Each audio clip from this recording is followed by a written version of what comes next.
ওয়া মাতআমুহু হারামুন, তার খাবারটা হারাম। ওয়া মাশরাবুহু হারামুন, তার পানীয়টা হারাম। ওয়া মালবাসুহু হারামুন, তার শরীরের পোশাক আশাক লেবাসটা হারাম।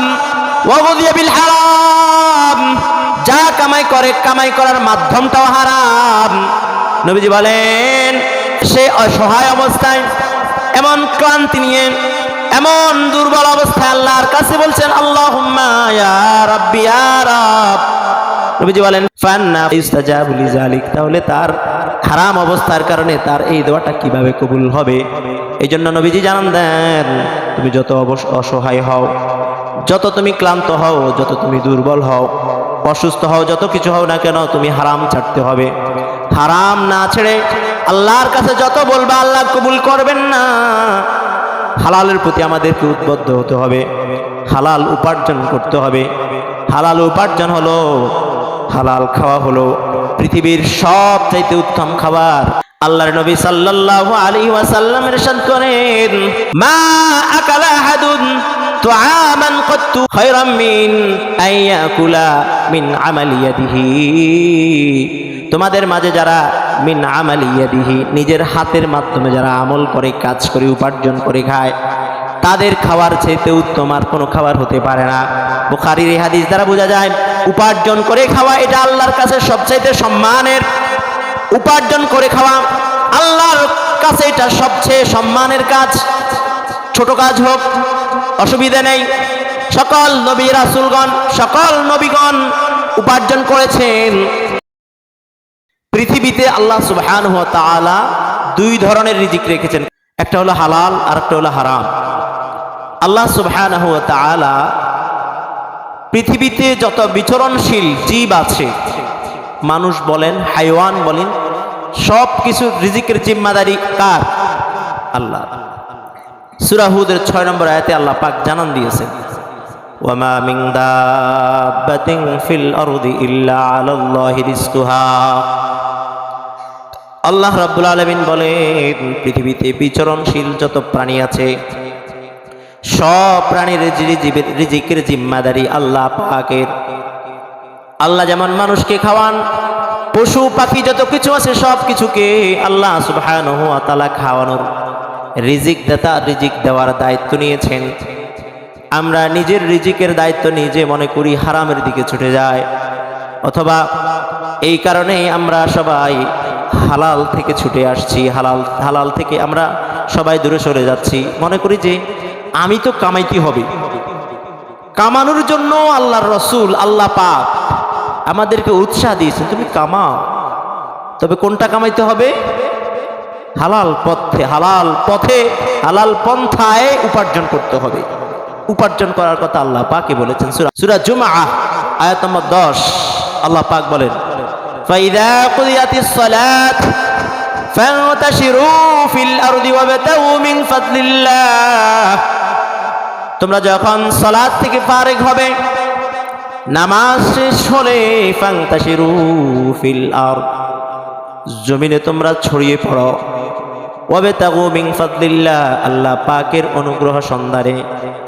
আল্লাহ পাক অনুগ্রহ করে যে রিজিক তোমাদেরকে দিয়েছেন, পৃথিবীতে আল্লাহ পাক তোমাদের জন্য রিজিকের যে ব্যবস্থা রেখেছেন, তা তোমরা সন্ধান করার জন্য, অর্জন করার জন্য, উপার্জন করার জন্য বের হয়ে যাও। এই জন্য তো নবীজি বলেন, আল্লাহ প্রদত্ত যে ফরজ রয়েছে, ফরজগুলা আদায়ের পরে, ফরজ নামাজের পরে জুমা পড়েছেন, যোহর পড়েছেন, আসর, মাগরিব, এশা পড়েছেন, এই ফরজ আদায়ের পরে আল্লাহ পাক আরো একটা ফরজ করেছেন, সেটা হলো হালাল রিজিক অন্বেষণ করা। হালাল রিজিক অন্বেষণ করা এটাও একটা হলো ফরজ। আমি ঘরে বসে থাকবো এটা নয়, বরং তুমি সালাত আদায় করেছো, হালাল রিজিক অন্বেষণ করার জন্য বের হয়ে যাও, এটাও ফরজ। আল্লাহর রাসূল জানান দিয়েছেন।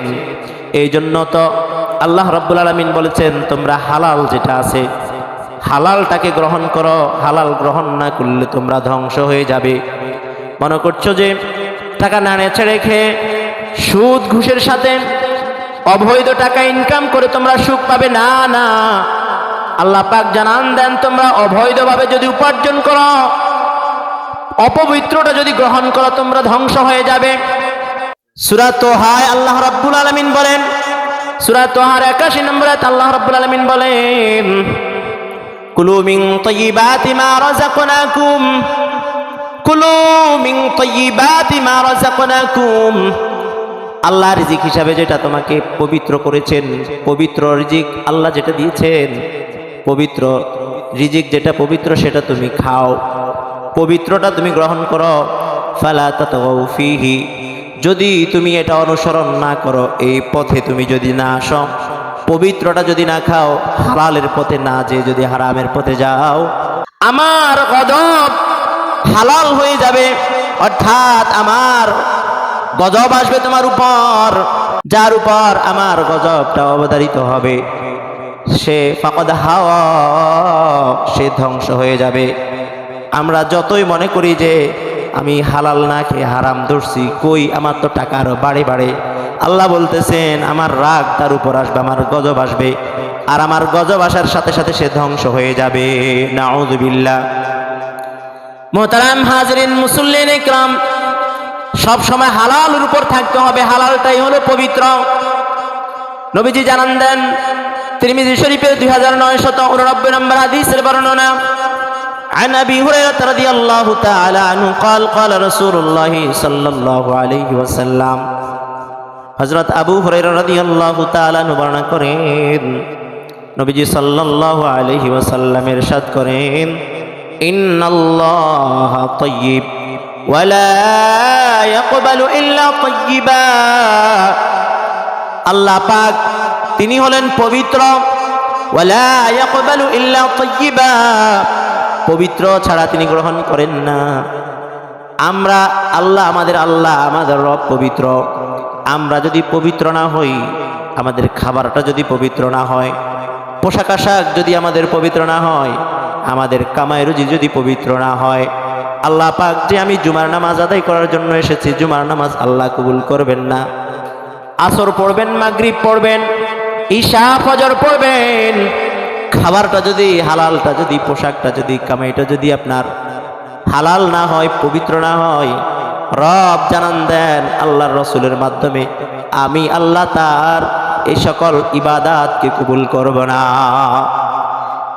আল্লাহর কাছে আমাদের ছোট থেকে বড় সকল ইবাদাত, সকল বন্দেগী, সকল গোলামি কবুল হতে হলে তয়্যিব হতে হবে, আমাদের সব কিছু পবিত্র হতে হবে।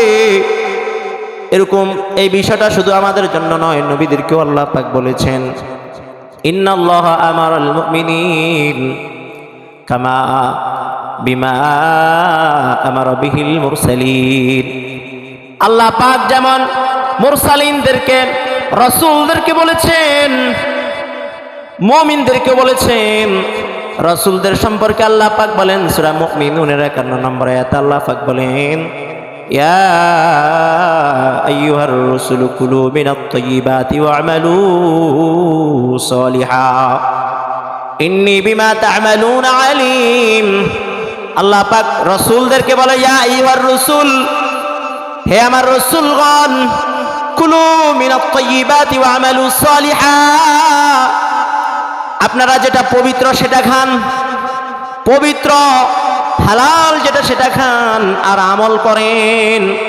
এর দুটি অংশ, প্রথমত আল্লাহ পাক বলেন আপনারা হালাল খান, তারপরে আমল করেন। তাফসীরকারগণ বলেন কেউ যদি আমল করতে হয়, পূর্বের শর্ত হলো কি, হালাল খেতে হবে।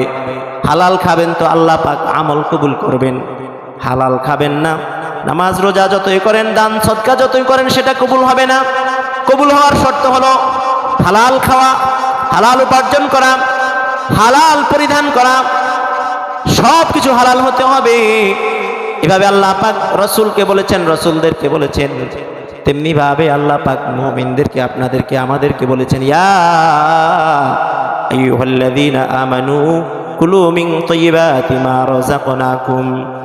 আল্লাহ পাক মুমিনদেরকে বলেন, হে মুমিনরা, তোমরা হালাল যেটা আমি যে রিজিক দিয়েছি, সেই রিজিকের ভিতরে পবিত্র আর হালাল যেটা সেটা খাও।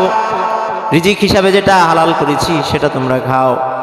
আল্লাহ পাক আমাদেরকে, আমাদের রসুলদেরকে বলেছেন, মুমিনদেরকে বলেছেন, এমনকি আল্লাহ পাক সকল মানুষকেও একত্রে বলেছেন। সূরা বাকারা আল্লাহ পাক বলেন, ইয়া আইয়ুহান নাস কুলু মিম্মা ফিল আরদি হালালান তাইয়্যিবা। আল্লাহ পাক বলেন, হে মানব সকল, প্রথমে নবীদেরকে, রাসূলদেরকে বলেছেন, তারপরে খাস করে মুমিনদেরকে বলেছেন, তারপরে বলেছেন যারা মুমিন নয় সকল মানুষকে বলেছেন তোমরাও পবিত্র যেটা সেটা খাও, পৃথিবীতে জমিনে যেটা পবিত্র আছে সেটা খাও। ওয়ালা তাত্তাবিউ খুতুওয়াতিশ শাইতান, শয়তানের তোমরা অনুসরণ করো না, কারণ যারা হালাল খায় না তারা শয়তানকে অনুসরণ করে। আমরা যারা আমাদের ভিতরে যদি হারাম চলে আসে শয়তানের অনুসরণ হয়ে যাবে। এই জন্য হালালের প্রতি উদ্বুদ্ধ হতে হবে।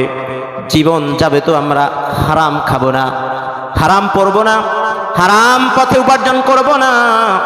এজন্য তো এই হাদিসেই তিরমিজি শরীফের 2989 নম্বর এই হাদিসেই রাবী বর্ণনা করেন, যাকারার রাজুলা ইউতিলুস সাফার আশআতা আকবার, যে একজন ব্যক্তি দীর্ঘ সফরের ক্লান্তির পরে তার শরীরের অবস্থা, চুলগুলো এলোমেলো, শরীরের ধুলাবালুতে ভরা এমন ব্যক্তি, ইয়ামুদ্দু ইয়াদাহু ইলাস সামা, ইয়া রাব ইয়া রাব, চুলগুলো এলোমেলো, দীর্ঘ সফর থেকে ক্লান্ত হয়ে এসেছে। এমন দুর্বল ব্যক্তি যদি আল্লাহর কাছে আসমানের দিকে নিজের হাত তুলে বলে, ইয়া রাব্বি ইয়া রাব, হে আমার প্রভু আমার প্রভু, কিন্তু তার অবস্থা কেমন? ওয়া মাতামুহু হারামুন ওয়া মালবাসুহু হারামুন ওয়া মাশরাবুহু হারামুন ওয়া গুযিয়া বিল হারাম। তার ক্লান্তি এমন, দীর্ঘ সফর করে এসেছেন, অসহায় ব্যক্তি, নিঃস্ব ব্যক্তি, বিপদগ্রস্ত ব্যক্তি, কিন্তু ওয়া মাতামুহু হারামুন, তার খাবারটা হারাম, ওয়া মাশরাবুহু হারামুন, তার পানীয়টা হারাম, ওয়াল মালবাসুহু হারামুন, তার শরীরের পোশাক আশাক লেবাসটা হারাম, ওয়া গুযিয়া বিল হারাম, যা কামাই করে কামাই করার মাধ্যমটাও হারাম। নবীজি বলেন, সে অসহায় অবস্থায় এমন ক্লান্তি নিয়ে এমন দুর্বল অবস্থায় আল্লাহর কাছে বলছেন, আল্লাহুম্মা ইয়া রাব্বি ইয়া রাব। নবীজি বলেন, ফাইস্তাজাবু লিযালিক, তাহলে তার হারাম অবস্থার কারণে তার এই দোয়াটা কিভাবে কবুল হবে? এই জন্য নবীজি জানান দেন, তুমি যত অসহায় হও, যত তুমি ক্লান্ত হও, যত তুমি দুর্বল হও, অসুস্থ হও, যত কিছু হও না কেন, তুমি হারাম ছাড়তে হবে। হারাম না ছেড়ে আল্লাহর কাছে যত বলবা আল্লাহ কবুল করবেন না। হালালের প্রতি আমাদেরকে উদ্বুদ্ধ হতে হবে, হালাল উপার্জন করতে হবে। হালাল উপার্জন হলো, হালাল খাওয়া হলো পৃথিবীর সবচাইতে উত্তম খাবার। আমার আপনার নবী তো জাহানের সরদার বিশ্ব নবী মুহাম্মদুর রাসূলুল্লাহ সাল্লাল্লাহু আলাইহি ওয়াসাল্লাম জানান দেন, বুখারী শরীফের 2072 নম্বর হাদিসে আল্লাহর রাসূল বলেন, আনিল মিকদাম ইবনুল কিরন্দি রাদিয়াল্লাহু তাআলা আনহু قال, নবীজির সাহাবী হযরত মিকদাম ইবনে কিরন্দি রাদিয়াল্লাহু তাআলা বর্ণনা করেন, قال রাসূলুল্লাহ সাল্লাল্লাহু আলাইহি ওয়াসাল্লাম, আল্লাহর নবী সাল্লাল্লাহু আলাইহি ওয়াসাল্লাম ইরশাদ করেন, মা আকালা আহাদুন তুআমান কাত্তু খায়রাম মিন আইয়াকুলা মিন আমালি ইয়াদিহি, তোমাদের মাঝে যারা মিন আমালি ইয়াদিহি, নিজের হাতের মাধ্যমে যারা আমল করে, কাজ করে, উপার্জন করে খায়, তাদের খাওয়ার চাইতে উত্তম আর কোনো খাবার হতে পারে না। বুখারীর এই হাদিস দ্বারা বোঝা যায় উপার্জন করে খাওয়া এটা আল্লাহর কাছে সবচাইতে সম্মানের। উপার্জন করে খাওয়া আল্লাহর কাছে এটা সবচেয়ে সম্মানের কাজ।